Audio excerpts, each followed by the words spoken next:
기독교 강요 4권 15장 3절에 보면 우리가 반드시 명심해야 할 것은 언제 세례를 받든지 우리의 온 생애 전체가 단번에 깨끗이 씻음받고 정결케 된다는 사실이다.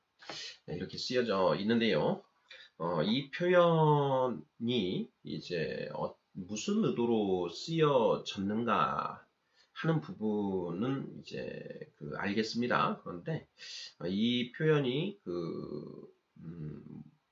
어떤 그 표현 자체를 놓고 볼 때 완전히 이제 올바른 표현인가 하는 부분에 대해서 살펴보고자 합니다. 자, 우리가 반드시 명심해야 할 것은 언제 세례를 받든지 우리의 온 생애 전체가 단번에 깨끗이 씻음받고 정결케 된다는 사실이다. 자, 이 표현에서 저는 이제 단번에라고 하는 이 부분이 좀 걸립니다.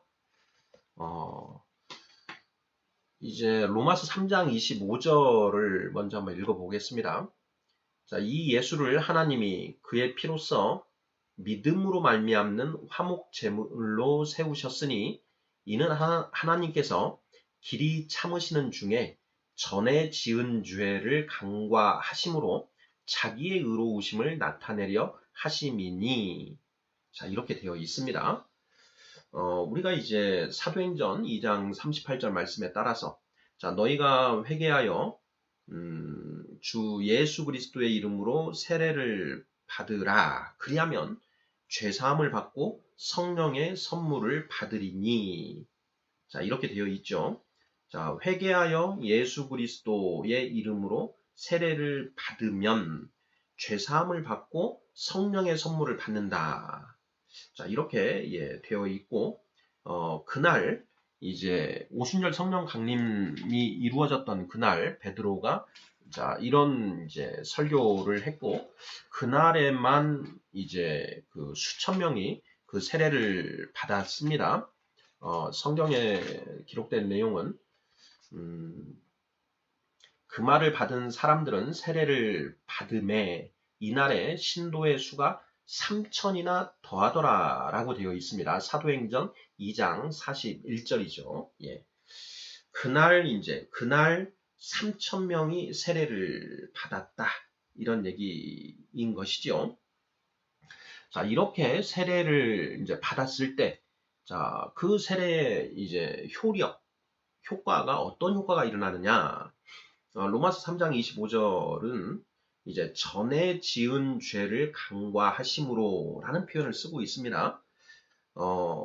자, 오늘 지금 이 순간에 제가 세례를 받았다. 누군가가 세례를 받았다.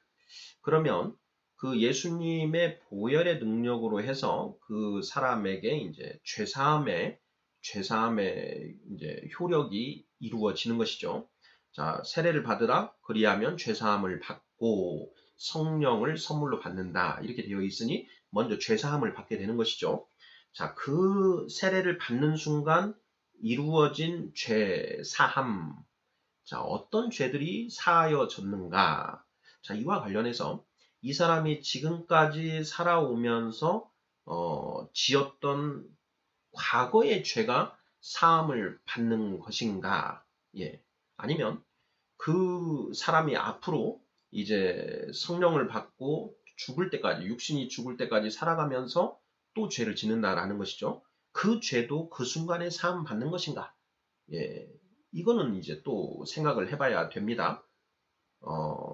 우리 성도님들께서는 어떻게 생각하시나요?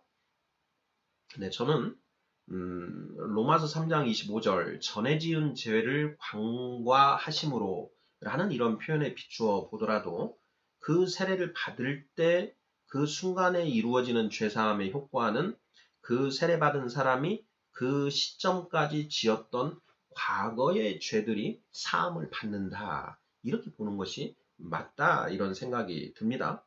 자, 그러면 그 이후에 지은 죄는 어떻게 그러면 그 사함을 받을 수 있는가? 저는 이제 그 부분은 이제 요한 1서 9절로 1장 9절로 가서 자, 만일 우리가 우리 죄를 자백하면 그는 미쁘시고 의로우사 우리 죄를 사하시며 우리를 모든 불의에서 깨끗하게 하실 것이요 라고 하는 이 말씀에 근거해서 그 이후에 지은 죄는 그 이후에 우리가 죄를 깨닫고 그것에 대한 자백을 하고 그것에 대해서 회개를 함으로써 그때 용서함을 받는다.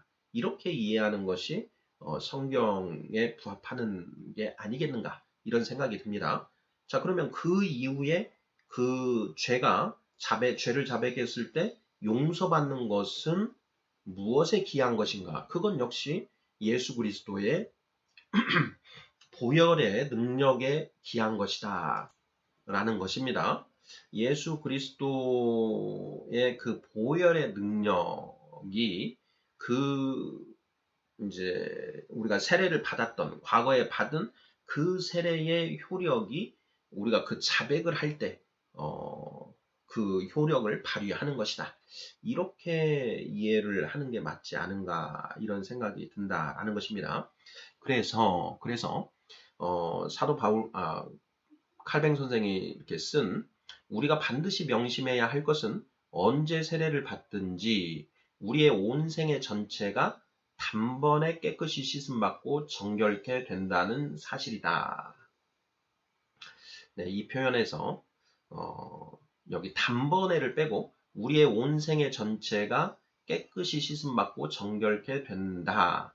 이 정도 표현으로 쓰면 그 오해가 없지 않을까 이런 생각이 듭니다. 물론 이제 바울 선생이 제가 설명드린 그런 취지로 이 글을 썼다라는 것, 그것은 그런 의도에서 썼다라는 것으로 저는 이해가 됩니다. 왜냐하면은요, 그 뒤에 이어지는 표현들을 보면 이런 표현들이 나옵니다.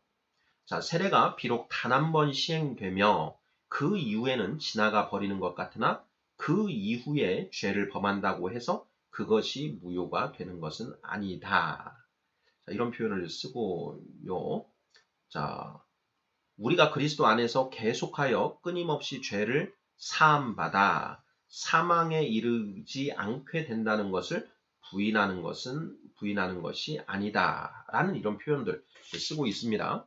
자, 이런 표현들에 비추어 볼 때 이제 그 칼뱅 선생도 그때 우리가 받은 세례, 과거에 받은 그 세례의 그 효력으로 이후에 우리가 죄를 지었어도 그 죄를 사함 받을 수 있는 것이다. 이런 맥락으로 이제 쓰고 있다라는 것입니다.